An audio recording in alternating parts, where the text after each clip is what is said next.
Doctor MS Swaminathan जी, मोतीलाल वोरा जी, उपस्थित अतिथिगण, बहनों, भाइयों, मैं आप सबका इंदिरा गांधी राष्ट्रीय एकता पुरस्कार समारोह में स्वागत करती हूं।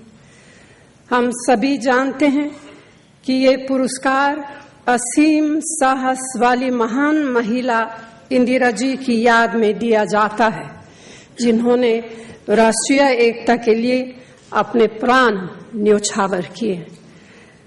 अनेकता में एकता हमारी राष्ट्रीय एकता का बुनियादी उसूल है। अपनी नीतियों और कार्यक्रमों में इंदिरा जी ने इसे पूरी तरह लागू किया। उनके लिए एकता का अर्थ एक रूपता नहीं था।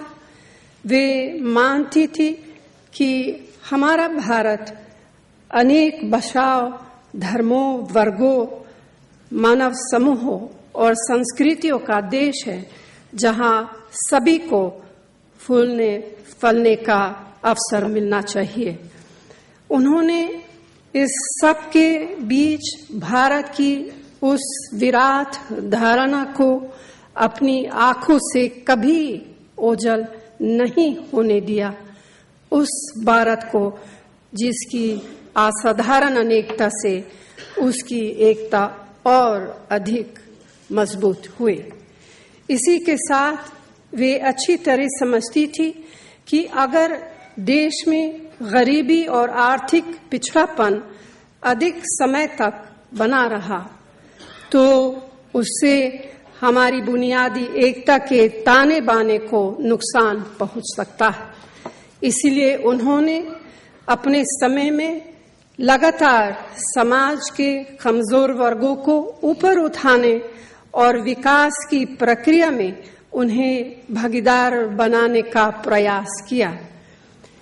उनके लिए ये कोई राजनीतिक नारा नहीं था, बल्कि एक दृढ़ संकल्प था।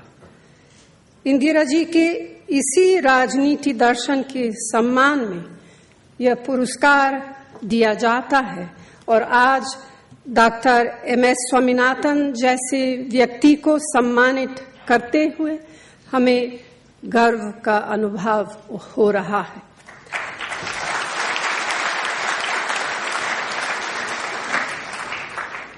वे हमारे देश के प्रमुख कृषि वैज्ञानिक हैं। इस क्षेत्र में उन्होंने जो योगदान दिया है उसका एक बड़ा हिस्सा इंदिरा जी के समय में पूरा किया था।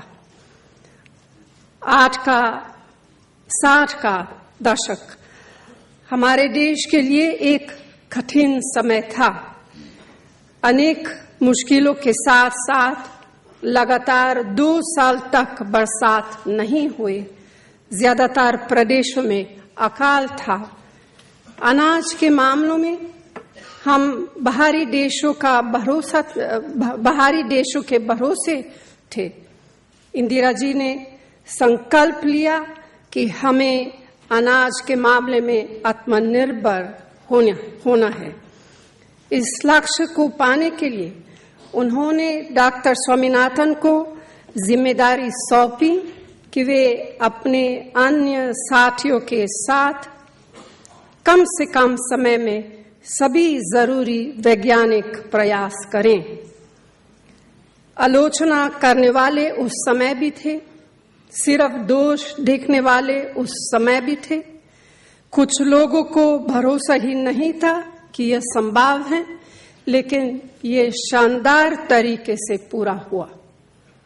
स्वाधीन भारत में राष्ट्रीय एकता की जो चुनौती थी उसमें एक ये थी, आधुनिक आर्थिक व्यवस्था और संस्थाओं का निर्माण कैसे हो, खासतौर से कृषि उत्पादन और उसके वितरण की राष्ट्रीय स्तर पर व्यवस्था कैसे हो, कृषि से जुड़ी तकनीक और शोध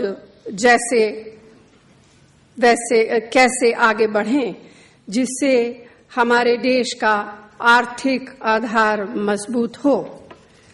डॉक्टर स्वामीनाथन ने कृषि विज्ञान और उसकी संस्थाओं को जिस तरह से अपने योगदान से मजबूत किया है, उससे हमारे देश की कृषि पर आधारित अर्थव्यवस्था, क्षेत्र, प्रशासन, सामाजिक अनेकता और क्षेत्र की सीमाओं को पार करते हुए आगे बढ़ी है।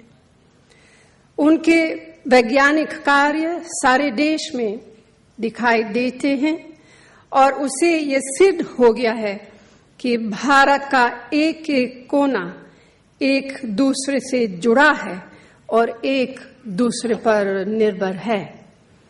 वैसे आजकल इस पर ज्यादा ध्यान नहीं दिया जाता, लेकिन सच्चाई ये है कि सार्वजनिक क्षेत्र राष्ट्रीय एकता को बढ़ाने का एक और प्रभावी माध्यम है। विज्ञान और तकनीक से जुड़े हुए अनेक संस्थानों ने दशकों तक डॉक्टर स्वामीनाथन की देखरेख में इस भूमिका को खूबी के साथ निभाया है।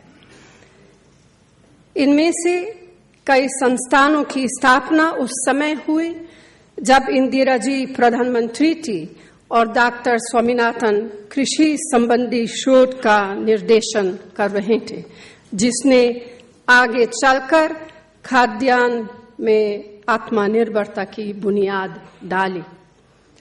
आज सारे देश में डॉक्टर स्वामीनाथन ऐसे व्यक्ति के रूप में जाने जाते हैं जो किसानों के कल्याण के लिए समर्पित है।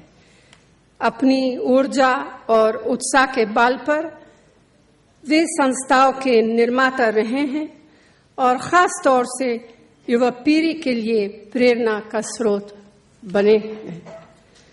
मैं समझती हूं कि नई पीढ़ी को डॉक्टर स्वामीनाथन से न केवल एक वैज्ञानिक के रूप में शिक्षा लेनी चाहिए, बल्कि उनके भीतर जो मानवता और विनम्रता है वो भी सीखनी चाहिए।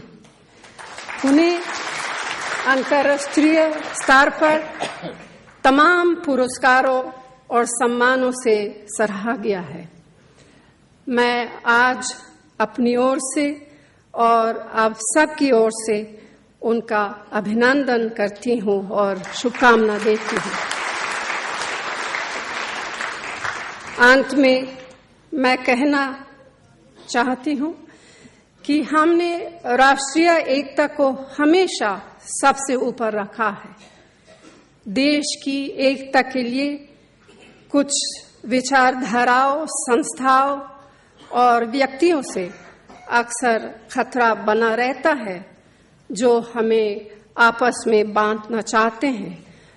हमें इंदिरा जी की हिम्मत और उस भावना को निरंतर जगाए रखने का संकल्प लेना चाहिए, जिसे उस खतरे का दृढ़ता के साथ हम मुकाबला कर सकते हैं।